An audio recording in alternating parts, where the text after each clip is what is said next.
America is still in shock over the violent, horrific insurrection on the U.S. Capitol. Many Americans are asking why and how this happened. But to understand that, we must first acknowledge that those events did not occur in a vacuum. They were not spontaneous, nor were they organic.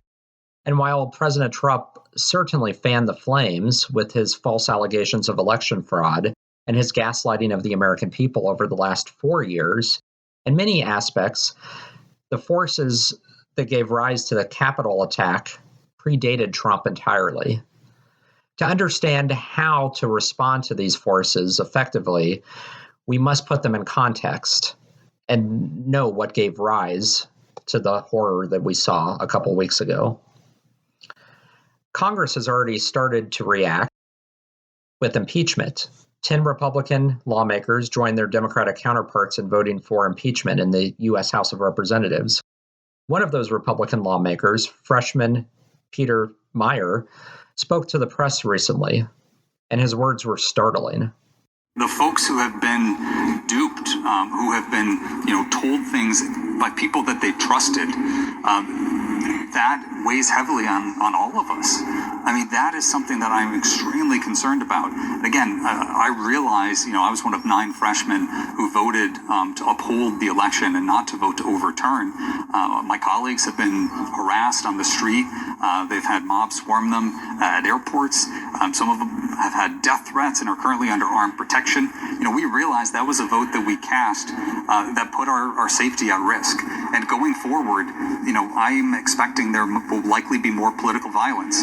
And so, my expectation and the expectation of some folks I'm talking to who are trying to vote our conscience on this is that there will be folks who try to kill us. What an incredible admission from a freshman lawmaker that he and some of his colleagues are in such fear from some of Trump's supporters that they're buying bulletproof vests. And Peter Meyer believes that there will be an assassination attempt on one of them. How did we get to this point? How is this now the norm in America? And how is it the norm that we have a fortified Washington on the eve of inauguration that looks like something out of Iraq or Afghanistan?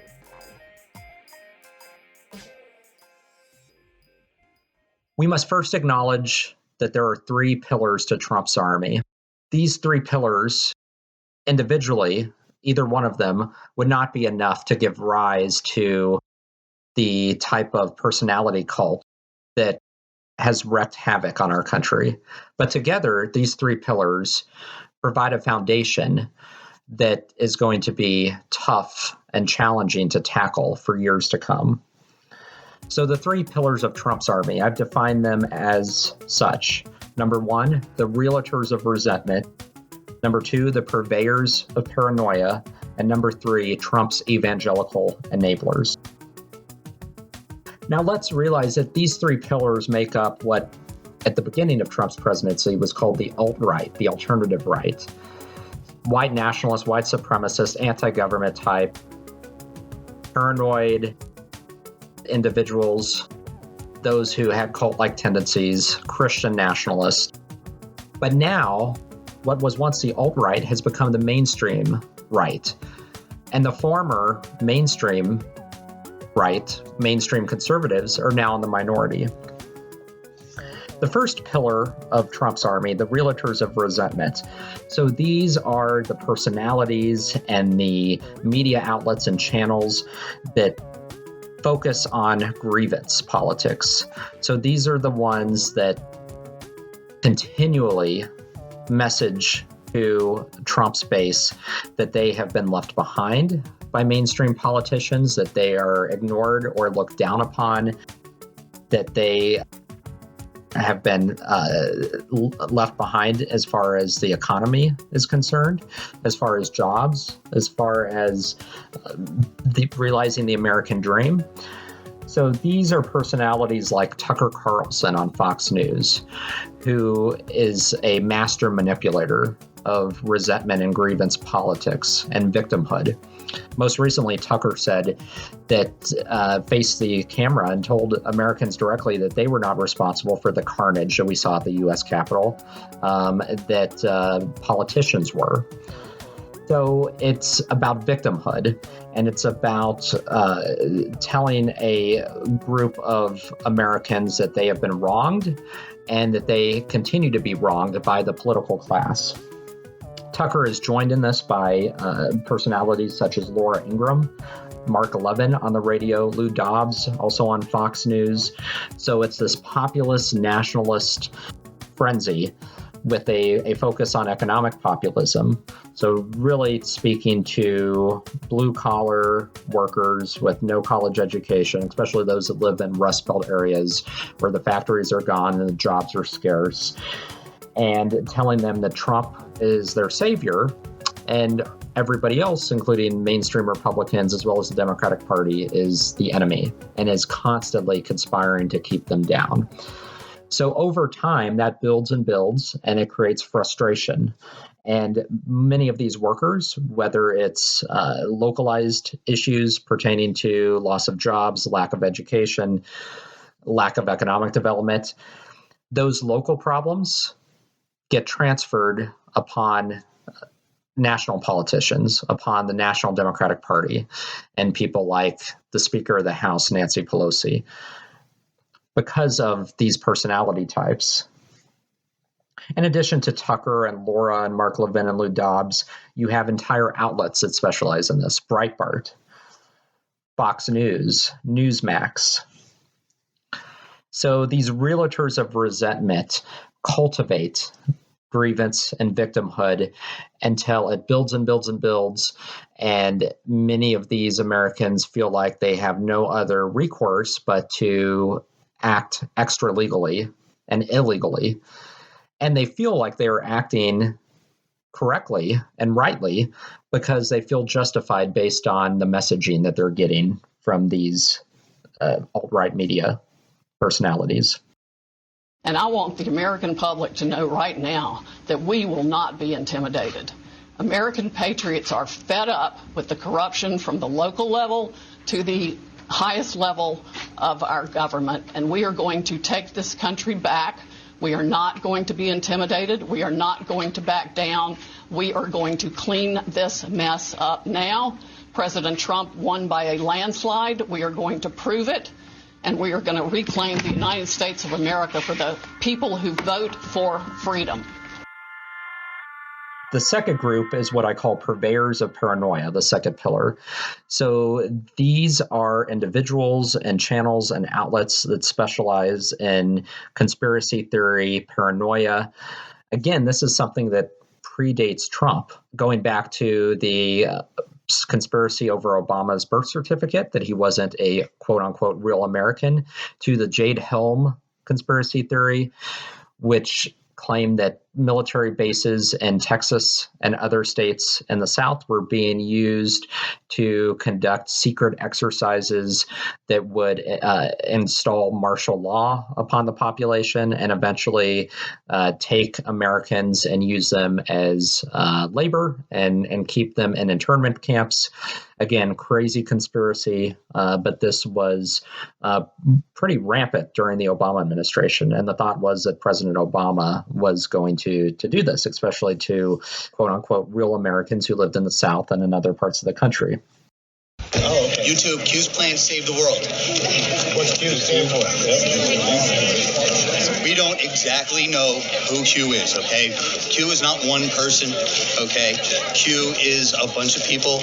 They're on the inside. They're the good guys, and they know the real story of what's going on, and it's all about ending the deep state. It's not a conspiracy. It's fact. Donald Trump was picked by military leaders to run for president as a way to kind of bring down the deep state. I am 100% behind Q. He's working for the president. He's working for our country. There's things that have been going on since the assassination of JFK. Terrible things. And it involves the whole Space Force, possible alien life, like pedophiles, and it seeks to tie all of that together. And I feel like, I know we've discussed it a lot of times, and we're like, I'm not really sure I believe that part of it, but yet I don't think he's lying to us, whoever he is. Which I'm just an anon. Have a good day. So that type of conspiracy only grew with the advent of QAnon, which is a political cult. The mythical Q, nobody knows his identity, who reveals messages claiming that most of the political class in the U.S., along with other actors like the Pope and the Vatican, are all part of this multinational global child sex trafficking ring, and that they secretly drink the blood of children because they believe it bestows eternal youth, and that this is all done under cover of darkness, and most of the legislating and lawmaking that we see and things that go on in broad daylight are just a cover for that sex trafficking, and that Trump is a savior, that he knows this and he is set out to expose this. So it's a ludicrous theory. It's more akin to a religion than just a paranoid political theory, especially with the mythical Q figure who reveals these messages. And this has real-world consequences, starting in 2016 when a North Carolina man entered the Comet Ping Pong pizza restaurant in D.C. with an AR-15 loaded, prepared to rescue children that he thought were being trafficked out of that restaurant, which again is something that came from QAnon and from the basement of the restaurant, and the restaurant didn't even have a basement. And incidentally, that restaurant features prominently in the QAnon mythology as being a central hub of sex trafficking of minors in D.C. And there was a California man who set fire to the restaurant back in 2018. So this is something that continues to be a part of the mythology, along with this idea that most of the leading politicians around the globe, including the U.S., are part of this Satan-worshiping child sex trafficking cabal, particularly the Democrats. And the reason that this is so dangerous is it creates paranoia, and you have adults who literally believe in this, who wrap themselves in Q clothing, who go around holding signs, "Save the children." And so it's not only a deeply paranoid conspiracy theory, but it's one that many people have acted on. And that's why just this past month, Twitter suspended 70,000 accounts that were associated with the QAnon cult messaging. So QAnon is one of the leading forces of the Trump army, the three pillars, and it's the leading purveyor of paranoia that has to be confronted.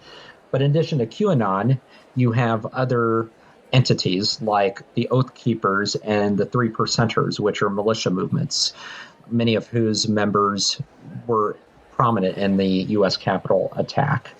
You also have outlets like the Epoch Times, which is a pro-Trump newspaper that is actually funded by a Trump super PAC. So they're there solely to be a mouthpiece for Trump. And they partake and push a lot of the crazy conspiracy theories. Another is Gateway Pundit, which was a kind of a little-known right-wing online news outlet that became a hub for conspiracy theory in the Trump era, particularly as it related to the elections. It was Gateway Pundit that would push out a lot of these false election fraud claims and narratives associated with those claims, claiming that there were tens of thousands of illegal votes in various states, millions of votes that had been cast for Trump that were not included in the final tallies. The Gateway Pundit leaped to the stage with these crazy conspiracy theories, and many users who think that the election was stolen received much of their information from the Gateway Pundit. So between Gateway Pundit, Epoch Times, and InfoWars, you have the outlets, Oath Keepers, Three Percenters. You have the movements, particularly on the militia side, radical anti-government militia movements whose members were at the attack. And then you have the platforms like Parler, which is where all of these spread. And Parler in particular has been a hotbed for the paranoia and the conspiracy theory to just run rampant and to foster and grow. So outside of the paranoia, which is a lightning rod in terms of getting people to act on just wild and crazy beliefs, whether it be the idea that martial law is about to occur and that Trump is going to invoke it. I should also say two personalities that traffic in this paranoia on Parler and other channels are Attorney Linwood of Georgia, who has used very incendiary language and has called for individuals like Mike Pence and the two senators from Georgia to be executed, as well as the MyPillow CEO, Mike Lindell, who is calling for martial law and claiming that that's about to happen. Another personality would be Michael Flynn, who has been very prominent on social media, who's also a QAnon adherent. So you'll notice that there's a lot of overlap between personalities, these media outlets, some of the cults like QAnon and the militia movements, because what happens is one of them will start with a message, and then the others will parrot the message and reinforce it.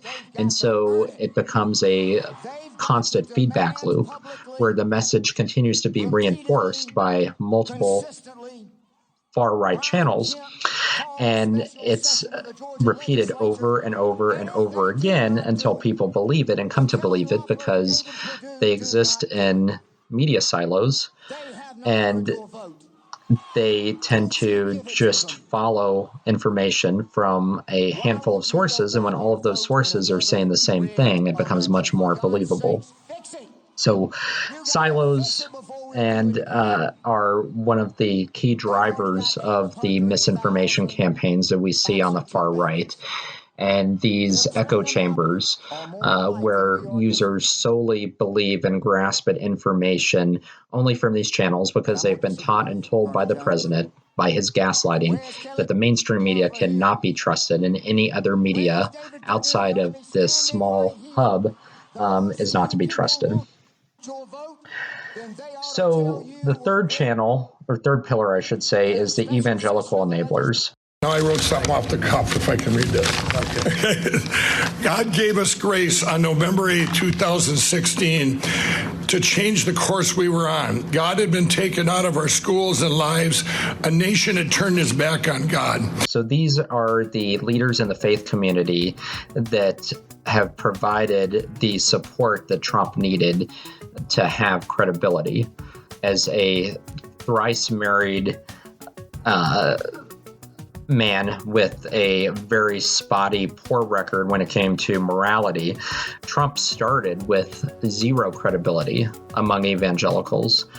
And quickly, there were evangelical leaders that gave him the cover he needed and continue to give him the cover, which allows him to realize 70% plus of the evangelical vote. His share of the evangelical vote did not change at all, virtually, from 2016 to 2020. And that's because of the support of these leaders. First and foremost, Jerry Falwell Jr., who gave his support to Trump very early in the primaries in 2016. We now know from Michael Cohen, Trump's personal attorney, that this was, basically a deal that was struck because Michael Cohen had damaging information on Jerry Falwell Jr. at the time. The whole episode involving Jerry Falwell Jr.'s pool boy, the menage a trois with his wife, had not come to light, but there were people that knew about it, such as Cohen. And so there was also damaging photos, and so Cohen made a deal. We won't leak this if we can count on your support for Trump, because if you come out early, we can get other dominoes to fall as far as other leaders in the faith community. And so Falwell Jr. became not only a spokesperson and an endorser of Trump, but a very energetic advocate. And that caused others to follow as well, such as Billy Graham, the son of the late Franklin Graham, who was very nonpartisan and apolitical, worked with both parties, His son, though, Billy Graham, is very pro-Trump, overtly partisan. And he actually recently came out and compared the 10 Republicans who voted for impeachment to the apostle Judas, who betrayed Jesus for 30 pieces of silver. In addition to Jerry Falwell Jr. and Billy Graham, you have the Reverend John Hagee of the Cornerstone Church, which is a megachurch in San Antonio with over 20,000 members. They stream their services online. It's an entire family affair. His wife is also a minister at the church, as well as his son and his son's wife. You have Ralph Reed of the Christian Coalition, which has been around since the 1980s, more establishment as far as the evangelical political movement. You have Tony Perkins of the Family Research Council, Paula White of Florida, who also owns a megachurch. So you have all these personalities, evangelical Christianity. And most of these personalities, their endorsement of Trump has morphed from not just an endorsement, but to complete and utter loyalty, giving rise to what we've seen as really akin to Christian nationalism, which is less about Christianity, the religion, and more about fusing Christianity to the state and this hyper nationalism and bending Christianity to conform to a personality cult with unbending and unyielding allegiance to the state. So that is essentially what we are looking at. The fragmented media and communication landscape that has been occurring rapidly over the past couple of decades gave rise to this growth of the alt-right, which is now the mainstream right. And the events that we saw and the continued threat from this radical element would not happen with just one of these pillars. It does take all three. It takes the evangelical enablers, it takes the purveyors of paranoia, and it takes the realtors of resentment. Fostering that resentment is key to building up this frustration that boils over in the American people, adding and layering on paranoia on top of that, on what might happen with a Democratic administration, that we're going to go into full-blown socialism or communism, or even on the very far end that Democrats are engaging in child sex trafficking and worshiping Satan while they're drinking the blood of children. All of that creates a sense of urgency and makes it more imperative to act and to act outside of the legal system. And then the evangelical enablers. So that's what causes many of these Americans to lose any sense of right and wrong and conscience and self-reflection, because they have these Christian leaders that back Trump up and give him cover. And it gives these people cover to say what I'm doing is righteous. Many of the Americans who participated in the Capitol insurrection, when they were interviewed, they said that we're not doing anything illegal. This isn't a violence. This is righteous. We're doing what's right. And many of them used biblical justification for that. So that is what we're facing. And the way out of this is recognizing that this is a form of radicalization that has taken place online, not unlike Islamist extremism, which we fought in the late 90s through the 2000s. It's the same tactics. It's the same type of messaging. It's the same appeal to people's frustrations and resentments, preying on people who are prone to act out and to act violently and who are susceptible to this rhetoric. People who are unemployed, who have lost jobs, who feel left out of the political system, isolated, marginalized politically, just like radical Islamic terrorists, who in many cases are unemployed, socially isolated, ripe for radicalization. So that is the threat, and the challenge for us going forward is figuring out how to confront it. I'm reminded of a quote from former President Ulysses S. Grant. He said, quote, "If we are to have another contest in the near future of our national existence, I predict that the dividing line will not be Mason and Dixon, but between patriotism and intelligence on one side and superstition, ambition, and ignorance on the other." That quote speaks volumes and is just as relevant today as far as what we're up against.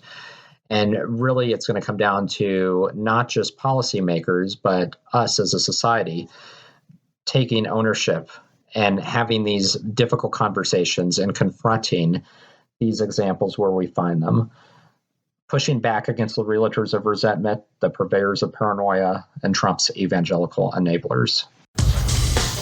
Thanks for listening to 2 Men in the Middle. Make sure to give us a 5-star review wherever you get your podcasts. Check out our website at 2meninthemiddle.com. Drop us an email at 2meninthemiddle@gmail.com or tweet at us at 2 Men in the Middle. We'll see you next week.